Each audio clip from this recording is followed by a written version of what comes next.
इसके बाद यह मठ दिग्विजयनाथ के राजनीतिक गतिविधियों के विस्तार का मंच बन गया। यह वही समय था जब मठ का राजनीतिकरण और सदियों तक चलने वाली राजपाट की नींव रखी गई। अभी तक योगी आदित्यनाथ को सिर्फ मठ का उत्तराधिकारी घोषित किया गया था, महंत नहीं बने थे। लेकिन दिग्विजयनाथ की राजनीति अवैधनाथ को और अब यह राजनीति योगी आदित्यनाथ को विरासत में मिल रही थी।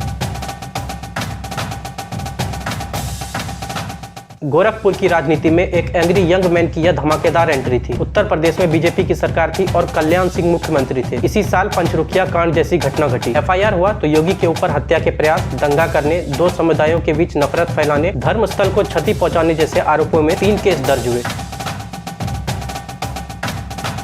अब साल आता है 2002 का, जब योगी आदित्यनाथ ने निजी सेना के रूप में हिंदू युवा वाहिनी का गठन किया, जिसे वह सांस्कृतिक संगठन कहते थे। साल आ पहुंचता है 2007 का, जब योगी आदित्यनाथ के नाम के साथ गोरखपुर दंगा का नाम जुड़ना अभी बाकी रह गया था। सभा में 1 विकेट के बदले 10 विकेट गिराने की बात कही गई। उनके समर्थक नारे लगाते घूमते कि गोरखपुर में रहना है तो योगी योगी कहना है। गोरखपुर के बाद यह नारा पूरे पूर्वांचल में फैल गया और बाद में पूरे यूपी में रहना है तो योगी योगी कहना है में तब्दील हो गया। हिंदू युवा वाहिनी के गठन के 2 महीने बाद 15 जून 2002 को मोहन मुंडेरा कांड हुआ। गांव में एक किशोरी का शव सड़ रहा था। न्याय ना मिलता देख कुछ लोग गोरखनाथ मंदिर पहुंचे। सुबह योगी के आने का खबर मिला तो आक्रोश बढ़ गया और चारों तरफ तोड़फोड़ शुरू हुआ, जिसमें लूटपाट के बाद 42 घर जला दिए गए।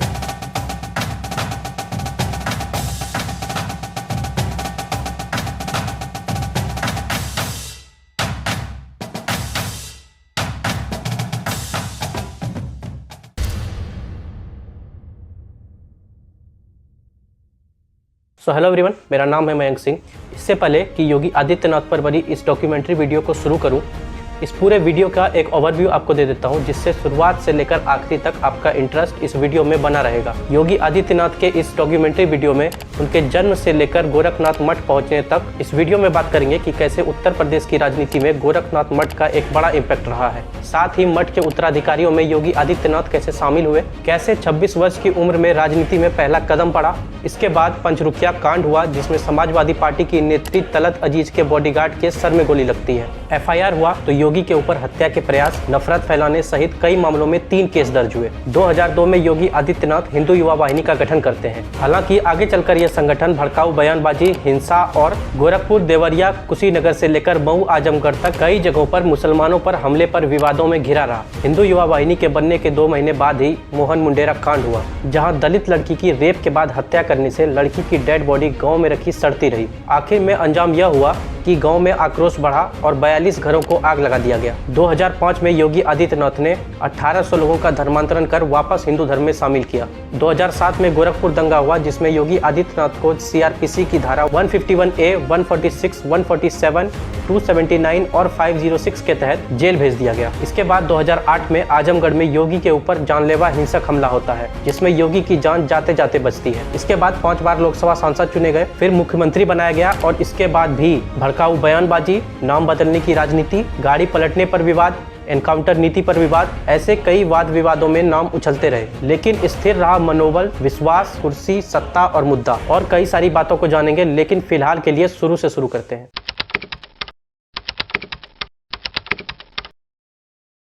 उत्तर प्रदेश के गोरखपुर में स्थित गोरखनाथ मंदिर नाथ संप्रदाय का सबसे प्रमुख केंद्र और एक प्रसिद्ध हिंदू मंदिर है। महान योगेश्वर बाबा गोरखनाथ की तपस्थली है, जो लगभग 52 एकड़ में फैला है। यह मंदिर हठ योग और अध्यात्म का केंद्र है। 11वीं से 12वीं शताब्दी के आसपास में इस मठ का निर्माण किया गया। कई एक्टिविस्ट का मानना यह है कि शुरुआत में यह मठ एक तपोवन रही होगी, जहाँ योगियों के निवास के लिए छोटे छोटे मठ बने होंगे। संपूर्ण देश में फैले नाथ संप्रदाय के मंदिरों और मठ की देखरेख यहीं से होती है। मान्यता है कि इस मंदिर के अंदर गोरखनाथ जी द्वारा जलाई गई अखंड ज्योति त्रेता युग से आज तक जलती आ रही है।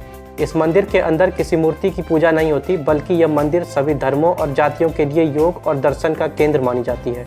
पूर्वांचल में मुस्लिम संप्रदाय के लोग भी इस मंदिर से जुड़े हैं। इस मंदिर का रूप और आकार प्रकार परिस्थितियों के अनुसार समय समय पर बदलता रहा है। गोरखनाथ मठ के द्वारा सैकड़ों संस्थान चलाए जाते हैं, जिनमें 40-50 school, Ayurvedic hospital, nursing institute, 300 से 400 बेड का हॉस्पिटल, ये सभी मंदिर के महंत के कंट्रोल में चलता है। समय के साथ साथ मंदिर के महंत यानी उत्तराधिकारी को भी चुना गया, जो इस संस्कृति को आगे बढ़ाते चले गए। मंदिर के उत्तराधिकारियों की लिस्ट में सबसे ऊपर गुरु गोरक्षनाथ, जिन्होंने इस नाथ संप्रदाय का स्थापना किया और इस मठ की नींव रखी। इसके बाद वरदनाथ जी महाराज, उनके उत्तराधिकारी बाबा परमेश्वर नाथ, फिर महंत बुद्धनाथ, बाबा रामचंद्र नाथ, योगी राज बाबा गंभीर नाथ, फिर महंत दिग्विजय नाथ, महंत अवैधनाथ और उनके निधन के बाद वर्तमान में योगी आदित्यनाथ, जो उत्तर प्रदेश के मुख्यमंत्री और इस मठ के महंत भी हैं। अब आगे आपको ये चीजें क्लियर होगी कि कैसे उत्तर प्रदेश की राजनीति का अच्छा खासा हिस्सा इस मठ की देन है। योगी आदित्यनाथ शैव संप्रदाय के नाथ योगी हैं। नाथ योगी अपने कानों के बीचों बीच पहने जाने वाले विशाल बालियों के लिए जाने जाते हैं। इन्हें कनफटा योगी या फटे कानों वाले योगी भी कहते हैं।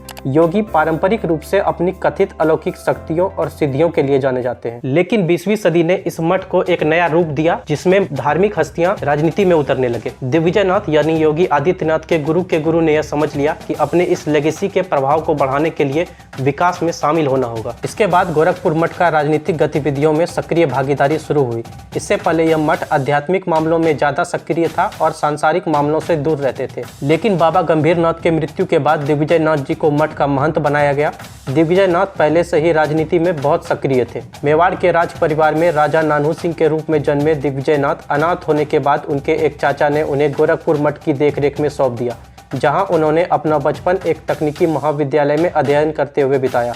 उनकी वास्तविक रुचि राजनीति में थी और 1921 में कांग्रेस में शामिल हो गए, लेकिन मुसलमानों के प्रति तुष्टीकरण की राजनीति से वे असंतुष्ट थे। क्योंकि दिग्विजयनाथ एक प्रमुख हिंदू राष्ट्रवादी नेता थे, सावरकर का भाषण सुनने के बाद बहुत प्रेरित होते हैं और हिंदू महासभा ज्वाइन कर लेते हैं। नाथ संप्रदाय से जुड़ाव उनकी पहली प्राथमिकता नहीं थी, इसलिए उन्हें काफी देर से 43 वर्ष की उम्र में 15 अगस्त 1935 में उनके गुरु बाबा गंभीरनाथ की मृत्यु के बाद मठ का महंत बनाया गया। इसके बाद यह मठ दिग्विजयनाथ के राजनीतिक गतिविधियों के विस्तार का बन गया। 1948 में महात्मा गांधी की हत्या के बाद उन्हें गांधी के खिलाफ नफरत फैलाने के आरोप में गिरफ्तार किया जाता है, लेकिन बाद में सबूतों के अभाव में छोड़ दिए जाते हैं। 1949 में राम जन्मभूमि आंदोलन में एक बड़े नेता के तौर पर उभरकर सामने आए। दिग्विजयनाथ उन नेताओं में से एक थे जिन्होंने राम मंदिर का मुद्दा जोरों से उठाया था और इसका समापन उन्होंने बाबरी मस्जिद के अंदर गलत ढंग से राम भगवान की मूर्ति रखने से किया। इसके बाद 1967 में हिंदू महासभा के टिकट पर गोरखपुर से सांसद चुने गए, लेकिन दिग्विजयनाथ अपना टर्म कंप्लीट नहीं कर पाते हैं और 1969 में उनकी मौत हो जाती है। यह वही समय था जब मठ का राजनीतिकरण और सदियों तक चलने वाली राजपाट की नींव रखी गई। महंत दिग्विजयनाथ की मृत्यु के बाद उनके शिष्य महंत अवैधनाथ को मठ का उत्तराधिकारी बनाया जाता है। अवैधनाथ की राजनीतिक विचारधारा में दिग्विजयनाथ की छवि दिखाई पड़ती थी, वही कट्टर हिंदुत्ववादी नेता और राम जन्मभूमि के आंदोलन में हिस्सेदारी। अवैधनाथ अपने प्रवचनों में ऑडियंस से कहते थे कि वे केवल उन्हीं दलों को वोट दें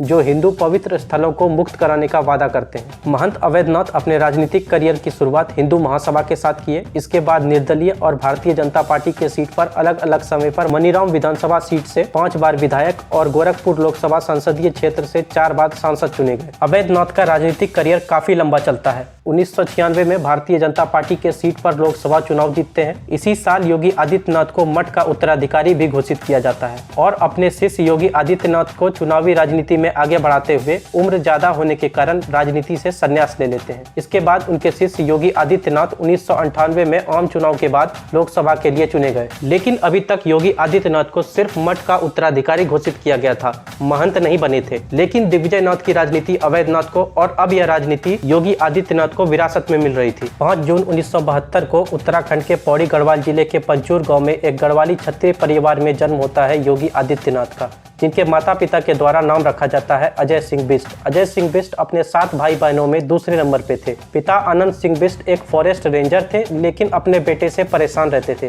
क्योंकि बेटा बाघ ही पैदा हुआ था। ईमानदारी और जिद के कारण कहीं भी लड़ाई शुरू कर देते थे और न्याय के लिए कहीं भी चौकड़ी मारकर बैठ जाते थे। जैसे जैसे बड़े हुए टिहरी के गजा के स्थानीय स्कूल से पढ़ाई शुरू किया और 1987 में यहाँ से 10वीं पास करते हैं। 12वीं की पढ़ाई ऋषिकेश के श्री भरत मंदिर इंटर कॉलेज से किया। 1992 में हेमवती बहुगुणा गढ़वाल विश्वविद्यालय से इन्होंने गणित में बीएससी की परीक्षा पास की। कॉलेज में बीएससी की पढ़ाई के दौरान अखिल भारतीय विद्यार्थी परिषद से जुड़े। इसी कॉलेज में सचिव के चुनाव के लिए एबीवीपी से टिकट मांगते हैं, लेकिन एबीवीपी टिकट नहीं देता है। जिद इतनी कि निर्दलीय इस चुनाव में खड़े हो गए, लेकिन निराशाजनक हार होती है। 1993 में मैथमेटिक्स में एमएससी की पढ़ाई के दौरान गुरु गोरक्षनाथ धाम पहुंचते हैं और अपने दूर के चाचा और मठ के महंत गुरु अवैधनाथ से मिलते हैं, जो उस समय गोरखपुर लोकसभा से सांसद भी थे। अवैधनाथ और अजय सिंह बिष्ट उत्तराखंड के एक ही जिले के रहने वाले थे। इस मठ में आने के बाद अजय सिंह बिष्ट अपने चाचा महंत अवैधनाथ की सेवा में लग जाते हैं। महंत अवैधनाथ कोई साधारण गुरु नहीं, बल्कि धर्म, सत्ता और संगठन तीनों के मिश्रण थे और उनकी सोच, व्यक्तित्व और उस माहौल से प्रभावित होकर अजय सिंह बिष्ट संन्यास लेने को तैयार हो जाते हैं। लेकिन अवैधनाथ अजय से कहते हैं कि तुम पहले अपने घर जाकर माता पिता से इस निर्णय के बारे में पूछ कर आओ।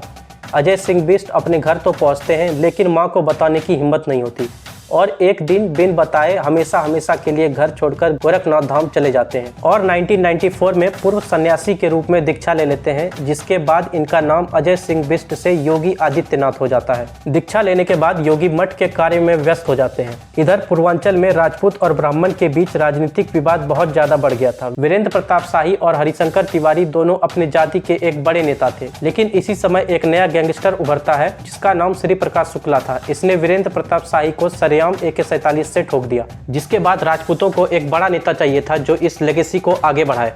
इसी वक्त योगी आदित्यनाथ को मठ का उत्तराधिकारी घोषित किया जाता है। 1996 में मठ के महंत अवैधनाथ अपनी बढ़ती उम्र के कारण राजनीति से संन्यास ले लेते हैं। योगी अवैधनाथ का करियर बहुत ही प्रभावशाली और एक हिंदुत्व के नेता के तौर पर रहा था। 1996 में मठ के उत्तराधिकारी घोषित होते ही योगी आदित्यनाथ की पहचान आसपास के इलाकों में जोरों से फैलने लगी। साथ ही मठ के द्वारा संचालित सैकड़ों संस्थानों को चलाने की जिम्मेदारी भी निभाने लगे। आदित्यनाथ के उत्तराधिकारी घोषित होने के 2 महीने बाद गोरखपुर शहर के मुख्य बाजार गोलघर में गोरखपुर मंदिर से संचालित इंटर कॉलेज में पढ़ने वाले कुछ छात्र एक दुकान पर कपड़ा खरीदने आए और उनका दुकानदार के साथ विवाद हो गया। हाथापाई आगे बढ़ी तो दुकानदार ने रिवॉल्वर निकाल लिया।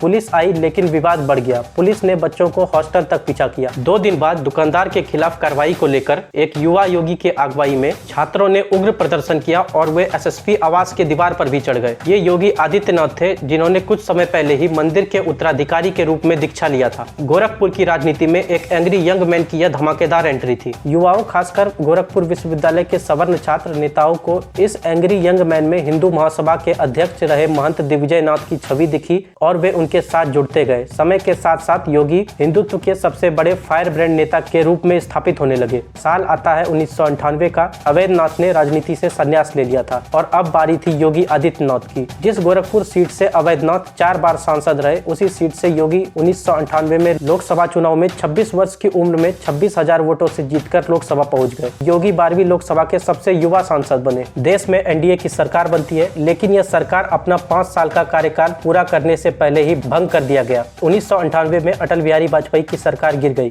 1999 में नए लोकसभा चुनाव अनाउंस कर दिए जाते हैं और 1999 में भी योगी आदित्यनाथ उसी सीट से चुनाव जीतते हैं, लेकिन इस बार उनके जीत का मार्जिन 7322 तक सिमट कर रह गया। जहां अवैधनाथ अपने इलेक्शंस में 40,000, 50,000 और 1 लाख से अधिक वोटों से जीतते थे, वहीं योगी आदित्यनाथ के वोट का मार्जिन लगातार कम हो रहा था। उत्तर प्रदेश में बीजेपी की सरकार थी और कल्याण सिंह मुख्यमंत्री थे। इसी साल पंचरुखिया कांड जैसी घटना घटी। गोरखपुर से सटा एक जिला है महाराजगंज, जिसके भिटौली कस्बे में कब्रिस्तान और तालाब को लेकर जमीनी विवाद चल रहा था। एक पक्ष कब्रिस्तान को बढ़ाना चाहता था तो दूसरा पक्ष बढ़ाए जाने वाले जमीन को तालाब का जमीन बता रहा था, लेकिन कब्रिस्तान को बढ़ाया गया।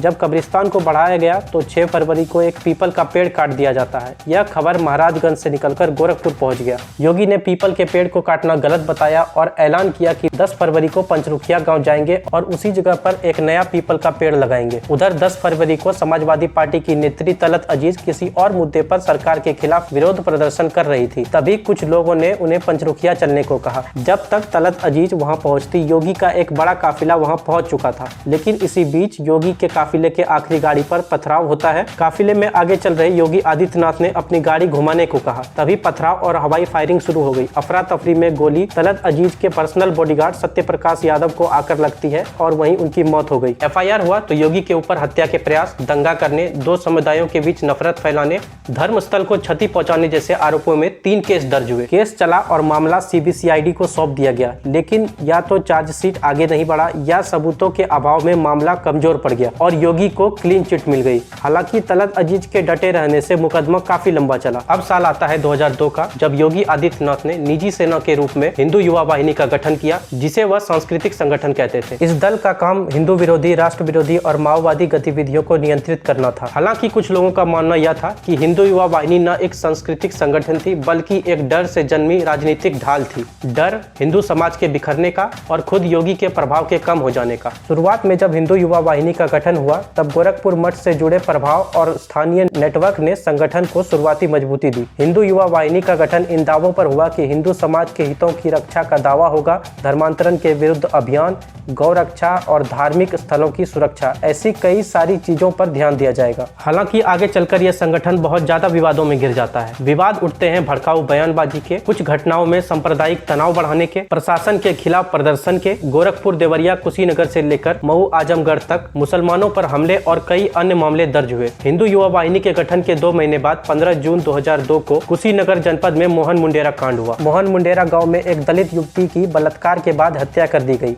आरोप लगा कि स्थानीय विधायक के दबाव में पुलिस मुकदमा दर्ज नहीं कर रही थी। बलात्कार करने वाले एक दूसरे रिलीजन के लोग थे। लड़की के भाई ने कहा, हम तब तक अंतिम संस्कार नहीं करेंगे जब तक दोषियों पर हत्या और बलात्कार का मुकदमा दर्ज नहीं हो जाता। गांव में एक किशोरी का शव सड़ रहा था। न्याय न मिलता देख कुछ लोग गोरखनाथ मंदिर पहुंचे। योगी ने भरोसा दिया और कुशीनगर के अधिकारियों से बातचीत की, लेकिन कोई कार्रवाई नहीं हुई। 19 जून 2002 को योगी आदित्यनाथ ने उस गाँव जाने का ऐलान कर दिया। क्षेत्र में आक्रोश पनपने लगा। लोगों के मन में गुस्सा तो पहले से ही था। जिस दिन योगी के आने का दिन हुआ, लोग मौके पर जुटने लगे। दूसरे समुदाय के लोगों में पहले ही योगी के आने की खबर फैल गई थी। योगी के आने के एक रात पहले ही महिलाएं, बच्चे, पुरुष सब गांव छोड़कर चले गए और कुछ लोग ही रहे जिनमें ज्यादातर बुजुर्ग थे। सुबह योगी के आने का खबर मिला तो आक्रोश बढ़ गया और चारों तरफ तोड़फोड़ शुरू हुआ, जिसमें लूटपाट के बाद 42 घर जला दिए गए। क्योंकि घटना पहले ही आक्रोशित हो गई थी, इसलिए उच्च अधिकारियों ने रास्ते में ही योगी को रोक लिया और वापस लौटने की रिक्वेस्ट करने लगे। योगी चेतावनी देते हुए कहते हैं, अगर पीड़िता को न्याय नहीं मिला तो ठीक नहीं होगा। हम आज वापस जा रहे हैं लेकिन कल फिर वापस आ सकते हैं। इस घटना में हिंदू युवा वाहिनी के शामिल होने का भी विवाद उठा। हालांकि इस विवाद की पुष्टि नहीं हुई। कोर्ट में इस संगठन की भूमिका सिद्ध नहीं हुई। इसी साल गुजरात में हुए गोधरा कांड ने सबका ध्यान अपनी ओर खींचा, जिसमें साबरमती एक्सप्रेस के S6 डब्बे में आग लगा दी गई। घटना में 59 कार सेवकों की जान चली गई। हिंदू युवा वाहिनी ने गोरखपुर बंद करवाया और टाउन हॉल में सभा की।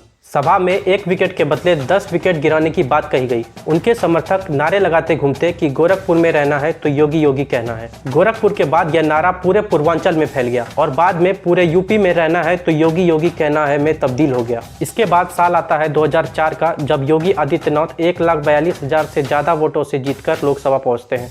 माना जाता है कि हिंदू युवा वाहिनी के कार्य और वाद विवादों ने पर्सनली योगी आदित्यनाथ के वोट मार्जिन को बढ़ाया था। अगले साल 2005 में योगी धर्मांतरण के खिलाफ और घर वापसी के लिए काफी चर्चा में रहे। 2005 में योगी ने कथित तौर पर 1800 ईसाइयों का शुद्धिकरण कर हिंदू धर्म में शामिल कराया। ईसाइयों के इस शुद्धिकरण का काम उत्तर प्रदेश के एटा जिले में किया गया। साल आ पहुंचता है 2007 का, जब योगी आदित्यनाथ के नाम के साथ गोरखपुर दंगा का नाम जुड़ना अभी बाकी रह गया था। जनवरी 2007 में मोहम्मद मुहर्रम की जुलूस और हिंदू मुस्लिम की टकराव के बाद एक हिंदू युवक की मौत हो गई। प्रशासन ने तनाव न बढ़ने के कारण आदेश दिया कि अधिकारी, नेता और भीड़ समस्या वाली जगह पर न पहुंचे। योगी आदित्यनाथ ने प्रशासन के आदेश का उल्लंघन किया और धरना स्थल पर समर्थकों के साथ पहुंचे। वहां उन्होंने धरना दिया और भाषण भी दिए। उनके भाषण के कारण उन्हें 28 जनवरी को गिरफ्तार कर लिया गया और CRPC की धारा 151A, 146, 147, 279 और 506 के तहत जेल भेज दिया गया। उनके गिरफ्तारी के 2 दिन बाद मुलायम सरकार ने योगी को गिरफ्तार करने वाले SP और DM को सस्पेंड कर दिया।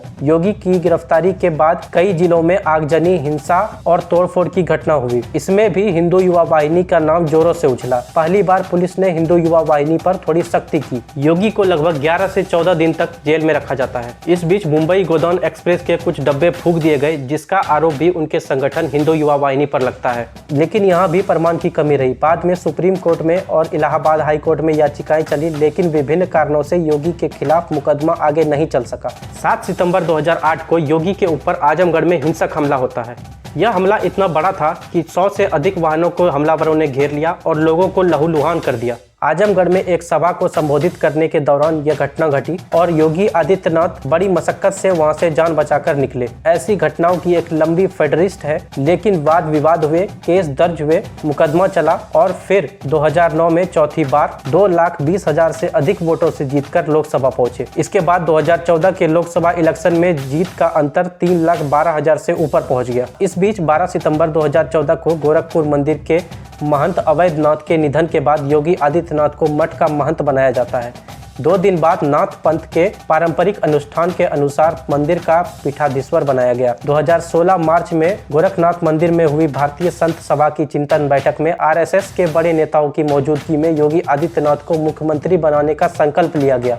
तब संतों ने कहा, हम 1991 में एक हुए तो ढांचा तोड़ दिया, अब केंद्र में अपनी सरकार है। सुप्रीम कोर्ट का फैसला हमारे पक्ष में आ भी जाए तो भी मुलायम और मायावती की सरकार रहते हुए राम जन्मभूमि मंदिर नहीं बना पाएंगे। इसके लिए हमें योगी आदित्यनाथ को मुख्यमंत्री बनाना होगा। और 19 मार्च 2017 को उत्तर प्रदेश के बीजेपी विधायक दल की बैठक में योगी को विधायक दल का नेता चुनकर मुख्यमंत्री पद सौंपा गया। मुख्यमंत्री बनने के तुरंत बाद लिए गए अपने स्ट्रिक्ट एक्शन से पूरे देश में सुर्खियां बटोरने लगे। अपराध और माफिया के खिलाफ अभियान, अवैध बूचड़खाने की कार्रवाई, एंटी रोमियो स्क्वाड, कानून व्यवस्था पर जीरो टॉलरेंस, धार्मिक स्थलों का पुनर्विकास, अयोध्या राम मंदिर परियोजना, ऐसे कई सारे स्ट्रिक्ट एक्शन तुरंत लिए जाने लगे। इसके अलावा अपने ही पार्टी से AIIMS, factory, Ram Mandir, India US relation, India Israel relation, urea subsidy, इन मुद्दों पर बेबाक सवाल पूछना। इसके अलावा भड़काऊ भाषण के आरोप, हिंदू युवा वाहिनी पर आरोप, एंटी रोमियो स्क्वाड, एनकाउंटर नीति पर विवाद, नाम बदलने की राजनीति, ऐसे सैकड़ों आरोप और वाद विवाद हुए। लेकिन इसके अलावा माफिया सफाया, कानून व्यवस्था पर सख्ती, इंफ्रास्ट्रक्चर, निवेश, एक्सप्रेसवे, इनमें तेजी से डेवलपमेंट हुए। योगी आदित्यनाथ 53 की एज में 27 ईयर एक्टिव राजनीति के बाद आज भी उत्तर प्रदेश के मुख्यमंत्री के तौर पर अपनी सेवाएं दे रहे हैं। और अब जब प्रधानमंत्री मोदी का कार्यकाल अपने आखिरी चरणों पर चल रहा है तो माना जाता है कि योगी आदित्यनाथ प्रधानमंत्री की दावेदारी में सबसे आगे खड़े हैं।